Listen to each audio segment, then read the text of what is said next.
मैं दीपक जी को बहुत बहुत बधाइयाँ देना चाहता हूँ जो आज इनकी बुक ये लॉन्च हुई है, यादों के गुब्बारे। देखिए, इंसान एक सपना देखता है और वो चाहता है कि वो सपना साकार हो। मुझे याद है कि कुछ चंद साल पहले, कुछ महीने पहले, जब हम लोगों की मुलाकात हर फंक्शनों में होती रहती थी, तो दीपक साहब कहते थे कि दिलीप भाई, मैं कुछ लॉन्च करूँगा तो आपको आना। तो मैंने कहा एनी टाइम आप हमें याद कीजिए, हम ज़रूर आएंगे। और आज मैं बड़ा भाग्यशाली हूँ कि मेरे साथ अरुण साहब हैं, पाटिल साहब हैं और बाकी सब लोग हैं, हम लोग यहाँ बैठे हुए हैं। तो दीपक जी, आपने जो भी ये यादों के गुब्बारे लिखा है, इसको हम पढ़ेंगे भी, कंपोज भी करेंगे।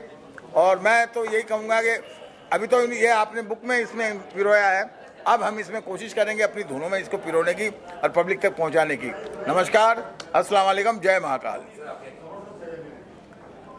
बोलिए संजय जी।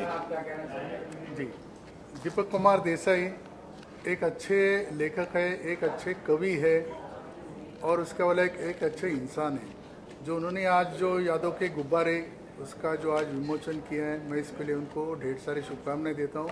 और ऐसे ही आगे लिखते रहिए, उसके लिए भी हमेशा, और उसको सहयोग रहेगा हमेशा।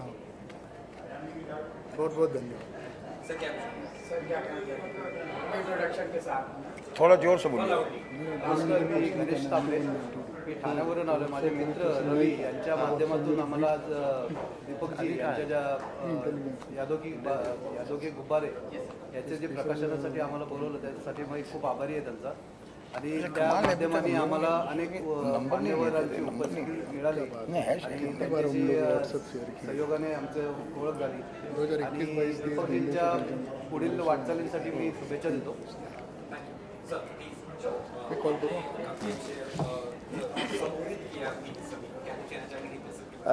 यादों के गुब्बारे इस किताब का आज यहाँ पर इजरा किया गया और इसके मुसन्निफ़ लेखक जो शायर भी है, लेखक भी है, हमारे मित्र दीपक देसाई उर्फ दीपक, उनका तखल्लुस है।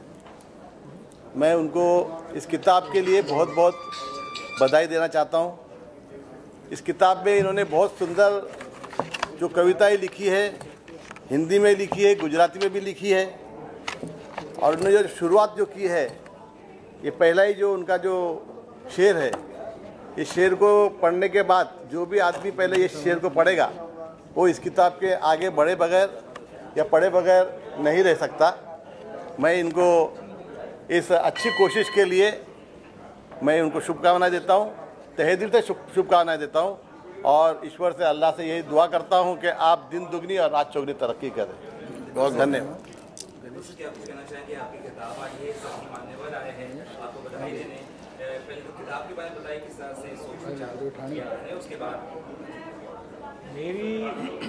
मेरी किताब की कहानी किसी फिल्म की कहानी से कम नहीं है।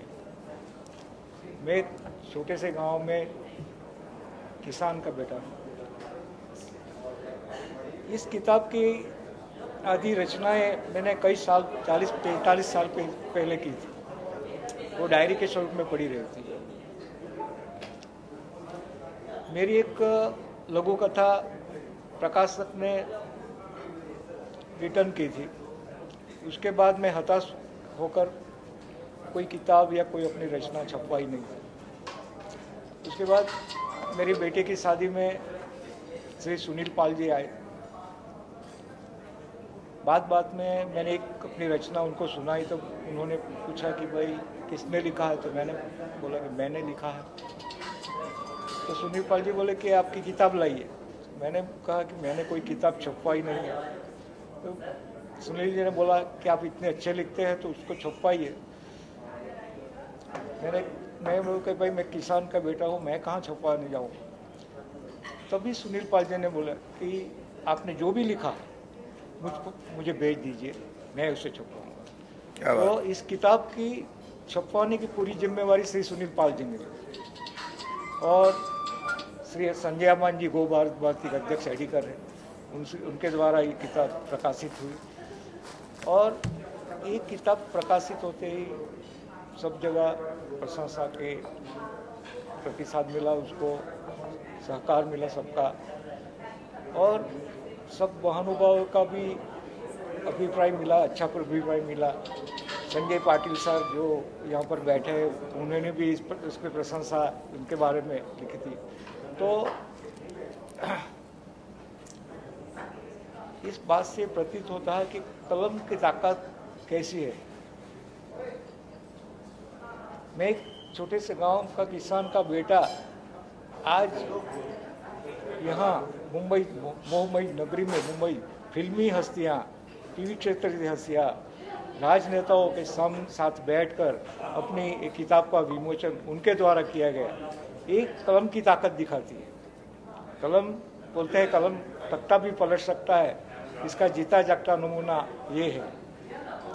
और इसके बाद मैं इतना सौभाग्यशाली हूँ कि ऐसी भारत की 2 हस्तियों के बारे में मुझे लिखने का मौका मिला। एक अपने बॉलीवुड के हीरो, निर्माता, निर्देशक मनोज कुमार जी और दूसरे अपने लोक लाडीले बड़ा प्रधानमंत्री श्री नरेंद्र मोदी। युग पुरुष नरेंद्र मोदी मेरा दूसरा पुस्तक है, वो प्रकाशित हो चुका है और भारत पुत्र मनोज कुमार जल्दी ही उसका विमोचन किया जाएगा। तो ये कलम की ताकत दिखाती है, कलम में कितनी शक्ति है। दूसरी ऊपर वाले की, आज से यही किताब में 40 साल पहले मैं हताश हो गया था, तो मैंने लिखा था कि हमसे ना इंसाफी करने वाले खुदा, काश तेरे ऊपर भी अदालत होती। तो आज 45 साल बाद मुझे ये लिखना पड़ा कि हम ही सब्र न कर सके और तुम पर नाइंसाफी का इल्ज़ाम कर बैठे। अब जाके मुझे मालूम हुआ कि क्यों तेरे ऊपर कोई अदालत नहीं। ये ऊपर वाले की करामत है कि जो रचनाएं 40-45 तक पड़ी रही, वो इतने सालों बाद दूसरी भी रचनाएं आई हैं उसके साथ नहीं, और इतनी सबको पसंद आई और उसका दूसरा संस्करण भी आज आया और महानुभाव द्वारा उसका विमोचन किया गया। मैं इन सबका आभारी हूँ और इन सबका मेरे को बहुत सहयोग रहा है। तो जैसे उसके बाद मुझे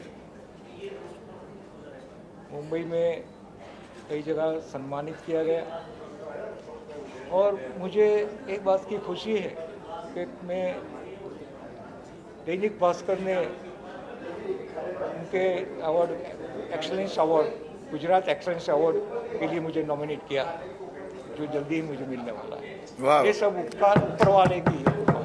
थैंक यू।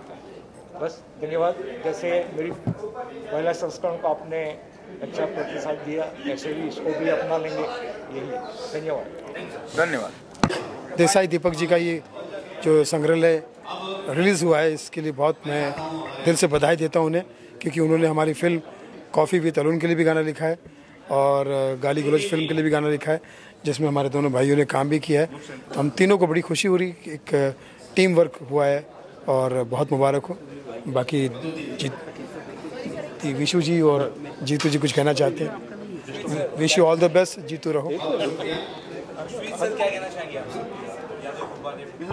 हाँ जी, साथ में एक साथ में आप तीनों जोड़ी है, हम तीनों की जोड़ी है, हमेशा रहेगी। और मैं ये कहना चाहता हूँ, यादों के गुब्बारे जो है इसके लिए ढेर सारी शुभकामनाएं, वो भी प्रेम से दीपक देसाई को, देविया देसाई जी को।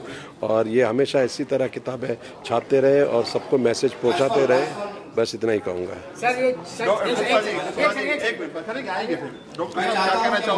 बहुत बहुत शुभकामनाएं देता हूँ और देसाई परिवार से मुलाकात कराने वाले भी हमारे सुनील भाई उनके घर के फंक्शन में ले गए। आज उन्होंने इस बुक लॉन्चिंग में हमें बुलाया। तो जो भी ये गुब्बारे हैं, मैं चाहता हूँ इनकी ऊंचाई आसमान से भी ऊंची हो। और हमारे भाभी जी की टीम की तरफ से, परिवार के सदस्य से बहुत बहुत शुभकामनाएं। ये किताबें हर कोई पढ़े और जानी और समझी जाएँ। सर, 26 जनवरी के बारे में क्या कहना चाहेंगे अभी अपनी आज़ादी को हम हरगिज मिटा सकते नहीं, सर कटा सकते हैं लेकिन सर झुका सकते नहीं। तो हिंदुस्तान की जनता डोंट वरी, आपके साथ हमेशा है 26 जनवरी।